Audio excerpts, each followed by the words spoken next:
Hey guys, Michelle Glass here, and welcome back to another episode in our Chapter 2 lecture series. We are still working on our Part 1, our first half here of our Chapter 2, and our conversation here is about water. So I did introduce to you the idea of water as being a polar molecule already, and I've also introduced the idea to you that water is reactive as we looked at both dehydration, synthesis, and hydrolysis reaction. So here we're going to add some additional properties of water to our list.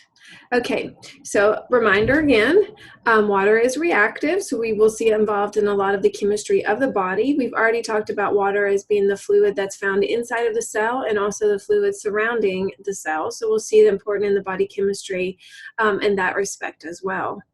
Water has what's described as a high heat capacity. And so what that means is in order for water to change states, meaning from a solid to a liquid to a gas, it's going to require a lot of energy. So water is going to absorb a lot of energy before it converts from a liquid to a gas. And so this is how sweat and the evaporation of that liquid from your skin is going to cool your body. When that sweat is evaporating off of your skin, a lot of energy is leaving with it, so that means a lot of heat is leaving with it as well. So that's how water can be involved in what we can call evaporative cooling. And we don't just see that limited to humans, we see other animals using that as well. And I keep hitting too many buttons. Okay, let us go back here then to our third important property of water for the human body, which is that water provides a lubrication. So we're going to see fluid located between both the parietal and the visceral serosa. Remember, this is part of the membrane lining the thoracic and the abdominopelvic cavities. The parietal layer is the layer that's closest to the body wall, and then the visceral layer is surrounding those organs, so up there closer part of the organ wall. So this fluid in between is important, so as your body wall changes movement, there's not friction that's happening with your internal organs, or vice versa. When your internal organs are changing shape or moving, then there's not going to be friction up against the body wall. In this semester, we'll also talk about synovial fluid, which is going to be located in the joints between like your elbow and your wrist and your phalanges and your vertebral column and all of these freely movable places. So it's providing lubrication there, reduction of friction. And also we have what's called cerebrospinal fluid located in the central nervous system, so inside and around both the brain and the spinal cord. And part of the job of the CSF, or cerebral spinal fluid, is to provide lubrication, again, reduction of friction.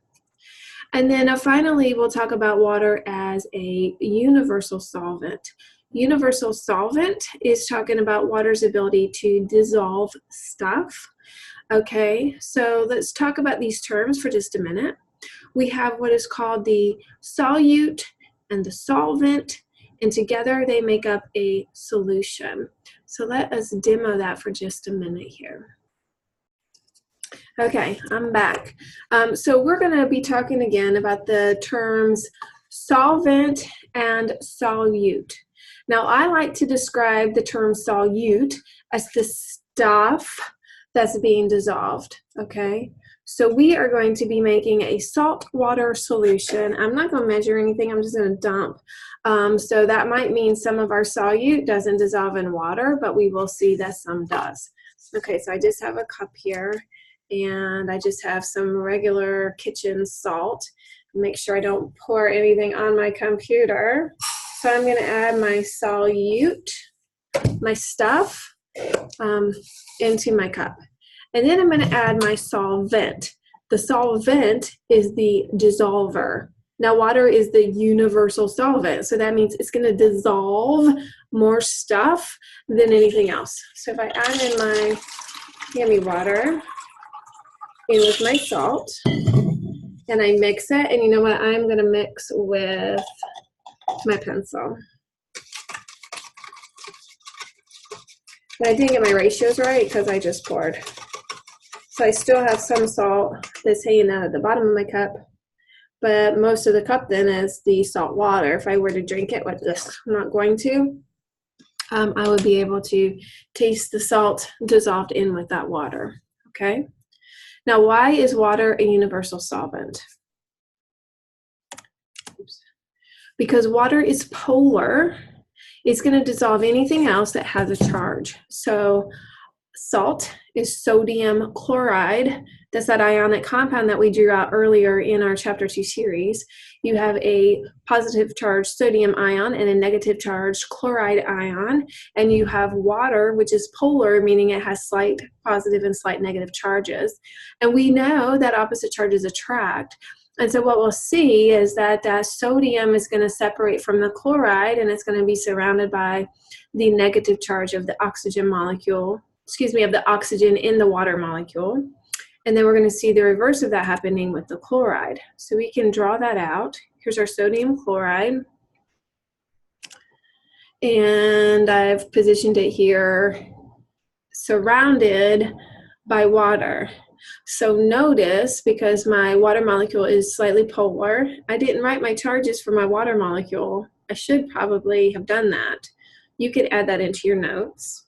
Remember, oxygen is going to have a slight -2 charge, and hydrogen is going to have a slight +1 charge.